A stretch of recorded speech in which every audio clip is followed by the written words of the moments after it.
தமிழக வெற்றி கழகத்தை நம்பி யாரும் கூட்டணிக்கு வரலன்னு சொல்றாங்க. ஒரு விஷயம் நாங்கள் தெளிவாக சொல்றோம், புரிஞ்சுக்கோங்க.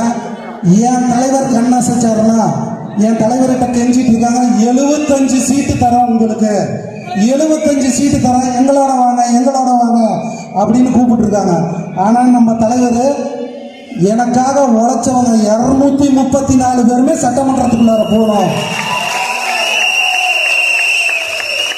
ஏன்னா நம்ம தலைவர் சுயநலமாக யோசிச்சாருன்னா 75 சீட்டு அண்ணா உங்களுக்கு துணை முதல்வர் தரோம், அண்ணா உங்களுக்கு துணை முதலமைச்சர் தரோம், முக்கியமான அண்ணனுங்க இருக்காங்க, ஒரு 5 பேத்துக்கு மந்திரி சபையில் இடம் தரோம், நீங்கள் வந்துருங்க. ஆனால் நம்ம தலைவர் என்ன தெரியுமா சொன்னார், என் பசங்க அத்தனை பேருமே அமைச்சர் தான், என் பசங்க அத்தனை பேருமே எம்எல்ஏ தான். ஈரோடு கார்பரேஷன் 60 வார்டு இருக்குனாலும் 60 வார்டில் தமிழக வெற்றி கழகத்தை சேர்ந்த தோழர்கள் தான் கவுன்சிலரா உள்ள போய் உட்காரணும். அதனால திரும்ப தமிழக வெற்றி கழகத்துக்கு யாரும் கூட வரல, எந்த கட்சி கூட வரல, எங்களுக்கு எதுக்கையா கட்சி வரணும், இருக்கிற கட்சியில் இருக்கிற ஒட்டுமொத்த ஜனமும் எங்க பின்னாடி தான் இருக்குது. நாங்கள் அந்த தலைவரோட மட்டும் ஏன் கூட்டணி வச்சுக்கணும், கட்சியில உறுப்பினர் நிர்வாகிகள் இருக்கிறவங்களோட தானே கூட்டணிக்கு போனோம். இருக்கிற அத்தனை நிர்வாகிகளும் எங்க கூட இருக்கிறாங்க, நாங்க ஏன் அவங்க கூட கூட்டணிக்கு போனோம்?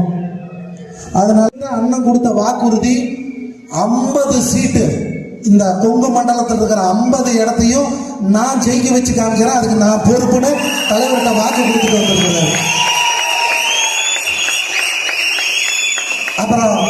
அப்புறம் இன்னொரு முக்கியமான விஷயம், இந்த மாதிரி எப்போ பார்த்தாலும் நீங்கள் எல்லாம் திமுகவை தான் கடுமையாக விமர்சிக்கிறீங்க, திமுக புலம்பிக்கிட்டே இருக்கிறாங்க. நான் ஒரே விஷயம் அவங்ககிட்ட கேட்குறேன், நைட்டு 12 மணிக்கு நாங்கள் ஏன்டா சுடுகாட்டுக்கு போனோம்?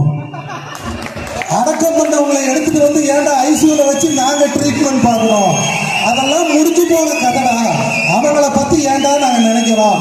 எங்களுக்கு போட்டி தீய சக்தி திமுக மட்டும்தான். ஒன்றும் பிரச்சனை இல்லை, நீங்க எப்படியா மோடிட்ட உட்காந்து பேசி இன்னும் அதிமுக கூட்டணியில் இருக்கிற பாட்டாளி மக்கள் கட்சியை கூப்பிட்டுக்கங்க, அம்மா மக்கள் முன்னேற்ற கழகத்தை கூப்பிட்டுக்கங்க, ஏன் முடிஞ்சா அதிமுகவை கூட கூப்பிட்டுக்கங்க, எல்லாரும் ஒன்று சேர்ந்துவாங்க.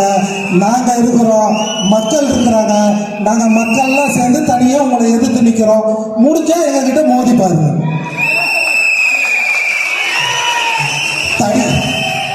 தடிய மூடி நடக்கிற உங்களுக்கே இவ்வளவு இருந்தா உங்களுக்கு தடி கொடுக்கிற எங்களுக்கு எவ்வளவு இருக்கும்?